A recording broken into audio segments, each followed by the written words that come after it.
Okay, welcome to the second video in the Far Cry mapping series here. As you can see, we're going to cover everything that we did in the first one. We're going to go ahead and start off with objects, real simple stuff. Okay, now let's say we go and we're going to select an object. We'll just pull out a house just for basics. Now, before I put this object anywhere, you can hold the control key in conjunction with your mouse, and you can rotate it to any direction that you want to put it. That way, if you want to do it faster, you can put it in there without having to go up to your rotate tool and come back down and rotate it then. Now for the next tool in line here, when you have an object selected, such as this house in front of us, you'll notice that there are some objects in this house. Now, when I hit group selection, that puts this white box around there, and that is basically just a judgment line for saying that whatever is in this box is in this particular group. And what that means is when you have that on and you hit neighborhood selection, you can simply move all the objects within that group or within that box. You can move them, you can rotate them, and this is really good if you've already put the furniture in a house, or if you need to move multiple objects in the same area. Works very well for that purpose. Now, the next thing that I would like to touch on is the snap grid. Snap grid is a very useful tool in a lot of different ways. Let me show you here. Let's say we have this little computer here, and we want to line up 4 of those in a row. You can adjust your snap grid size, but just like that, you can do it however you need to. Say we want to put them back or up, it's going to adjust no matter where you do it. So it's a good tool to use for that application, but just something you'll have to try out. Now, you'll also notice this thing that says use gizmo. That is basically just your red and blue right there. You'll watch how it disappears. You're going to want that tool on all the time. You're going to need that no matter what you do. Now, grabbing your anchor points is really basic. Not something you'll use all the time, but really basic tool. No matter where I grab this object, it will always revert to the center of the gizmo, as you can see there. If I grab the house, I grab the corner, you can see the mouse reverts right back to the center of the gizmo. And just a basic tool to use, but not too complicated. Okay, now moving on to the next selection here. You got your same tools with group selection and everything like that. Now, using the snap angles here is a very, very useful tool, especially for doing fence pieces or just anything in general.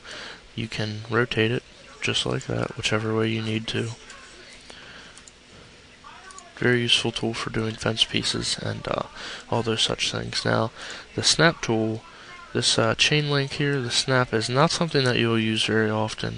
In my experience, it's not very often used, but it's very basic for what it does. If you have one point, you see the red dot there, you simply hold and drag and you can connect it to that next point. These 2 different angle directions here are very basic as well. You'll just have to experiment with which way you want it.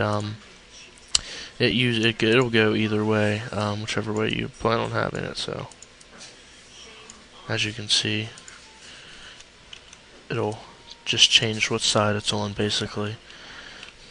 And you can also orientate these angles any way you want to.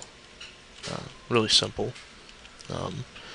Generally, it's not too useful unless you plan on doing multiple snaps at one time, but not a bad tool nonetheless.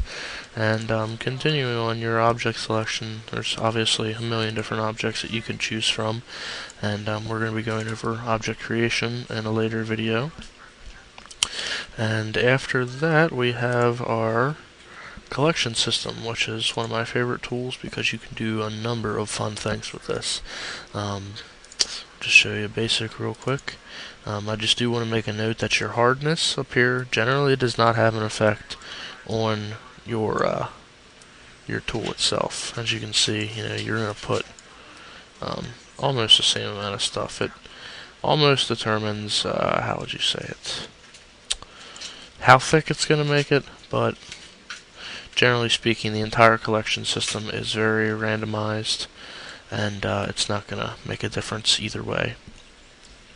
Radius and distortion are the exact same factors as before, even though the distortion might not be a very noticeable one, considering the collection system's use. Moving on from that, we have our road over here. There are not really too many things you can say about the roads. They're real simple to work with.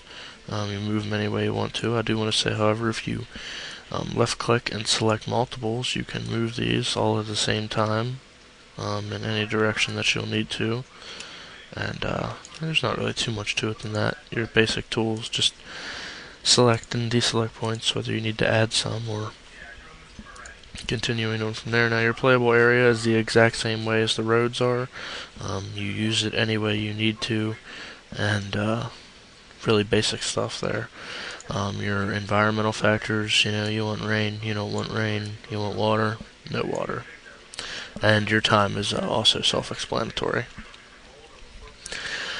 Your validation, very self-explanatory. You need to pass your validation if you plan on putting any of your future maps up onto the community server for us to play. One quick note I do want to say about future maps is that even if you do plan to make a map exclusively for Team Deathmatch or exclusively for Capture the Diamond, I would highly recommend that you put your map up for all modes, because if somebody downloads your map and tries it out on a server that happens to be running something that you didn't design it for, it can crash their server, and you won't get nearly as good results for your map then. So just a recommendation. It'd be better to have somebody play a crappy game than crash their server. Map properties, where you name it, describe it, all that stuff. And finally, your Make Beautiful tool. Doesn't really do too much. Pretty much like if you have an object like this here that isn't snapped perfectly together, it might bring it in a little closer, it might fix your shadows a little bit, fix your grass areas, anything that you might have done like that. But just something good that you can hit at the end of your map. And that about wraps it up for this video. If you guys have any questions, like I said before, go ahead and post them, and look forward to the next video.